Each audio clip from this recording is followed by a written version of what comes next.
Hello, everyone, and welcome to the workshop on creating your own TBL system, a 10,000-foot view. So today we're going to need to start you out on Microsoft 365 Copilot website, and you can access this through your institutional license, or if you don't have access through your institution, you can create your own access through using a Gmail or something along those lines. The very first thing you're going to want to do to start creating your TBL system is go over here to the upper left-hand corner where we have this 9-dot waffle, and this is going to drop down all of the applications that are available to you through Microsoft 365. Today we're going to focus on using Sway, Forms, and Excel, and one that's not shown in here is Power Automate, and I'll show you that later to do some automation for your peer review emails. That'll be at the end of this segment. So welcome aboard and let's get going. First, we're going to pick Sway. Okay, so here we are over at Sway. And what you can see is that I have a lot of different files, essentially websites that I built uh, in my dossier here. We're going to go over to this one, this demo one. And I sent you the template in a Word document for this particular Sway. This is a TBL that I ran on diabetes in one of my initial courses. And the first thing you're going to notice here is that Sway kind of looks really blocky, and it's essentially like a PowerPoint, but you're creating an online website version of a PowerPoint. And so one of the things is you're going to add blocks in, and these blocks can be text, can be images, can be embedded videos, what have you. You can see here this little plus sign right here is how you add content, add your block, and then you can move your blocks around. So text or headings or images. I can add videos. I can embed codes for Microsoft Forms, things like that. It's really pretty cool. It's very intuitive. If you can do PowerPoint, you can do this. So I have added various blocks here for my TBLs. And so my team rat or GRAT in this case is in here, and I give the students instructions. And again, this is the back end. This is not what the students see, but this is your build. And so you're building everything based upon this blocking method right here. So I can go in and I can easily modify any of these blocks and it automatically refreshes what the student sees. So if I accidentally misspell something or create a TRAT that the coding is accidentally mistaken, I can go in and I can fix it in real time and the students are none the wiser on anything that I have done. So you can see again here, I'm just adding a few fancy pictures and what have you. Here's my team test right here. And so I give them this test in class. This is where they're doing their scratch off cards. And they're able to just basically scroll on their phones individually or scroll on their computers, on their desktops to take this and to share with their fellow peers. Now, I have created this on the back end using a couple of these settings over here where I've disallowed some of the sharing functions so that students cannot print this out. They can't export it as a PDF. They basically can't copy the team rat that's being given in class. I cannot prevent someone taking their phone and taking a screenshot. I don't think anyone can at this point. So I do ask the students to abide by the honor code when we're in class doing these online formats. Okay, so you can see that here's your team test right here, and I'm asking them to fill out their cards. I give them the card right here, how to score their card. And now here I have embedded cards, and these embed cards link to my MS forms, which are my report out forms for facilitation. And this is really where we save a lot of time in facilitating TBL. We save paper. Everything is reported out instantly. That is, what was your score? And then I match that up later to the scratch off card. What are the questions that you have? Would you like to discuss question number one, question number two? And I'll show you what the back end of that looks like. And then do you have a question that you'd like to appeal? And that's my other card right here that they fill out into a form. Again, this is the back end. I'll show you what it looks like to the students. The stage two here is my application exercise, and here's where we do all of our casework and we hold up our cards in real time in class. So this is pretty standard. It's just you're doing this online, not on paper, You're saving a lot of time. You're saving yourself a lot of money. So let's see what this looks like now from the student perspective. Okay, so student perspective, what we're going to do first is we're going to hit play. And this brings us to our website. So this is what your students are going to see. And this is the live setup right now. Okay, so you can see how all of my blocks have been translated now into essentially a beautiful website. And I can go back into my backend and change any formatting or anything that looks a little wonky to me. Okay, so here we go. And I am scrolling down, and here we come to our team test right here.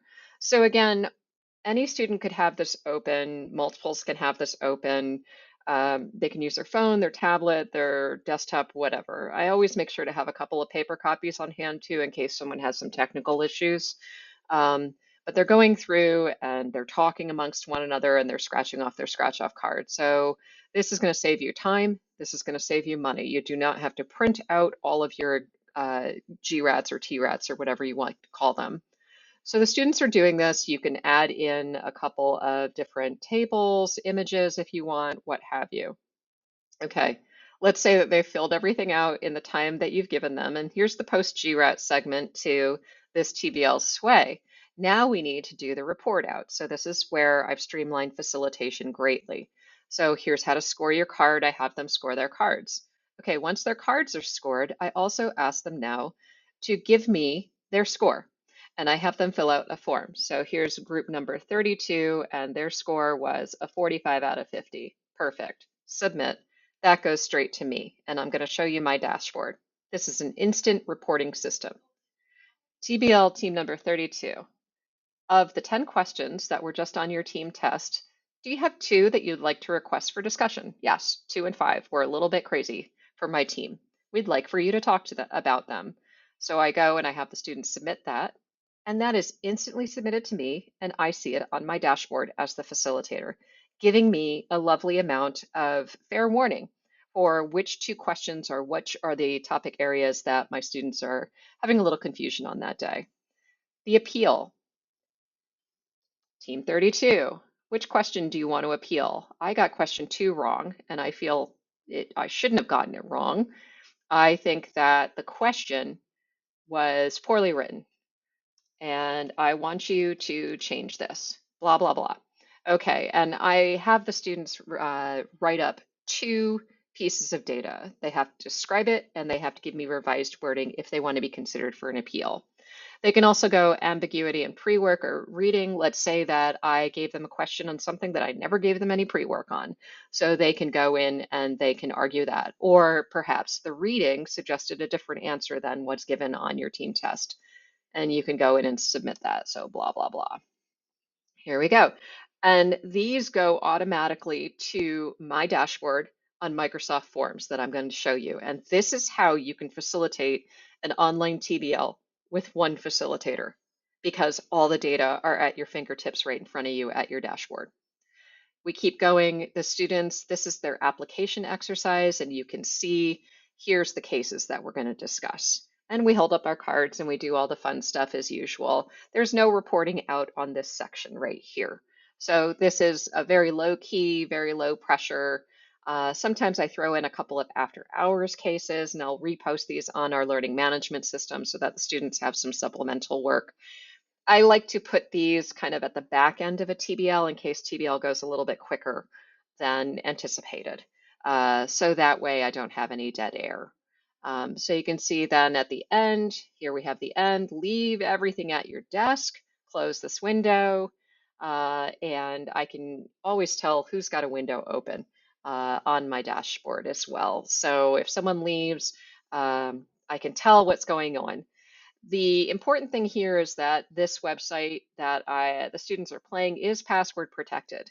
The moment I change the password, as soon as class concludes, they can no longer access this. If they have an open window, poof, it's gone, it's locked. They can't get at that. So I do a very careful job in password protecting and immediately changing any of my passwords so that students can't access this website until I want them to access them. Okay, so back from the Microsoft 365 Copilot website launch point, I have clicked on Microsoft Forms, and this is what I look like. And here you can see that I have a whole ton of forms. The ones that I'm running in the TBL sway that we're working on as the GRAT score report out, the question discussion request, and the appeal. Let's click on the one that really is the crux of the facilitation streamlining, and that is the question discussion request.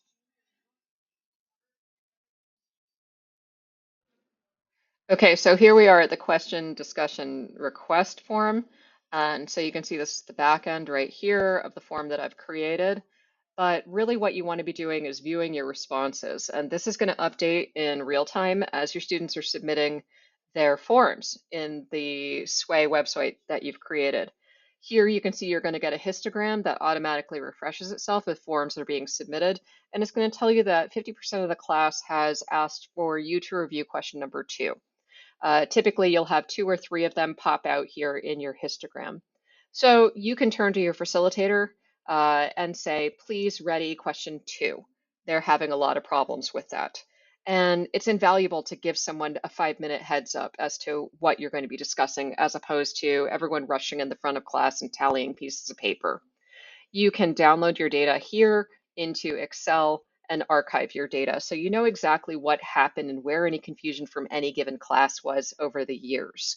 So this is invaluable in facilitating your classroom, bringing down the paper load, and just making everything archivable, and you can track everything for years to come. Okay, so finally we come to the peer review portal that I built for this system as well. And I built this one through Articulate software that we have available to us here at the university, but you can easily use Sway for this one as well. And so you can see that I have an entire course, and this is built for both students and faculty that are doing the reviews. Tells you a little bit about what's going on, how we do our scoring system. We have quantitative and qualitative scoring, and that everything is anonymous. So here's your 2 systems and how the weighting is done. Okay, I give the students as well as the faculty the rubrics. So the quantitative, here's how they know that their feedback will be scored. And the qualitative here, this is how my faculty will grade the individual feedback. And then how can students calculate their peer review? I call them TM or team maintenance scores for a given thread.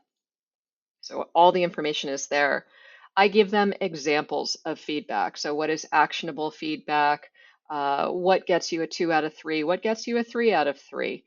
Things along those lines. I also have different modules that go more into depth in this. Entering your feedback. So here come the portals, and these are your student portals. I divide these into 2, gold and blue, because I have a very large class, and this helps me out a lot in terms of organization. I also have a faculty review portal. So if you open up here, so within our peer review portal, I've created another form for our students to complete after the end of their TBL. And so I'll ask them their name, first and last name, and then I'll ask them which thread they're reviewing for and what is their TBL number. The next screen is going to be for them to select the email address of the student that they are reviewing for. And I'm not going to show you that because of privacy concerns, but I'll skip over. So once I have entered in a student's name that I'm reviewing, I go to the quantitative feedback portion where I can assign numerical grades to the students based on 6 criteria in the rubric. So for each student, I will go and assign these. If I answered 1, that is a very low score, or never to any of the above criteria, a student must justify that, why they're reviewing a peer in such a manner. And then the qualitative assessment, and this is where I ask them to write 2 to 3 concise sentences answering these questions. What's the single most valuable contribution to the team, and what's the single most important thing this person could do to further your team's effectiveness? This is a key part of peer review, and I have gotten an unbelievable improvement in my peer review by asking these 2 very open-ended questions. I am getting such quality, high quality reviews that it's not even funny anymore. So I would invite you, if you're curious about how to improve your peer review system, to give me a holler, because I'm happy to share what we've been able to do.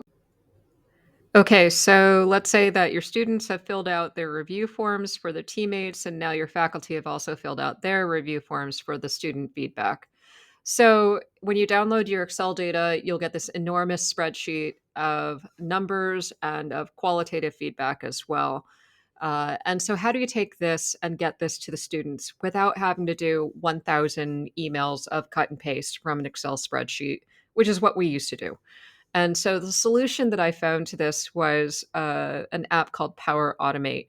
And what it's going to do is it's going to extract individual fields from a form that you're seeing right here and populate an email template.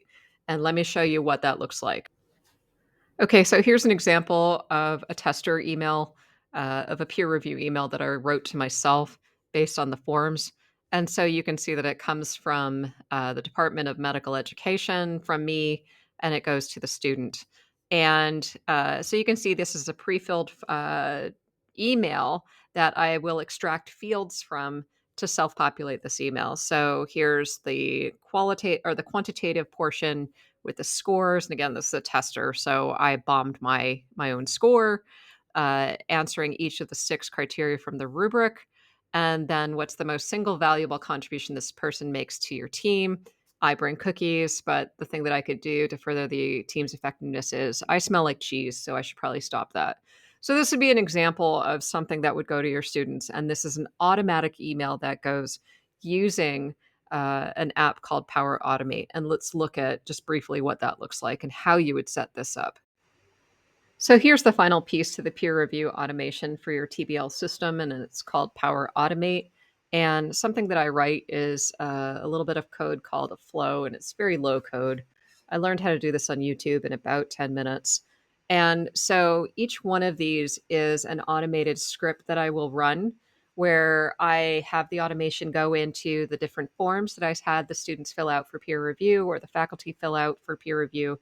And they will go and they will grab the different fields from those various forms and then move that data into an email that I have written ahead of time. And so you can kind of see in a nutshell what this looks like. It's like just basically a flow chart. Do this, then do this, then do that. So when a new response is submitted on a Microsoft form, I'll gather up the individual cells, the individual details from that form, and then I'll send out an email. And again, I've written that email out already, and you can see this is my email. So I grabbed it from this form. I have it go to a specific email address for a student that was selected by their peer. Then the content will be automatically filled in here. And then here's my email, and it's all listing the high importance and who it comes from. This will be sent out on an automated schedule. And I will always send these emails out after the due date for the peer reviews. And so it's basically set it and forget it. As soon as I have this script set up and my form set up, the moment answer comes in and the moment a submission comes in, boom, everything's in the queue, ready for me to release. And I've just saved myself about 1,000 emails. So hopefully we can discuss this a little bit more in the workshop itself. If you have any questions, please bring them to the workshop, and I'd be happy to share with you some of what I've learned on this automation.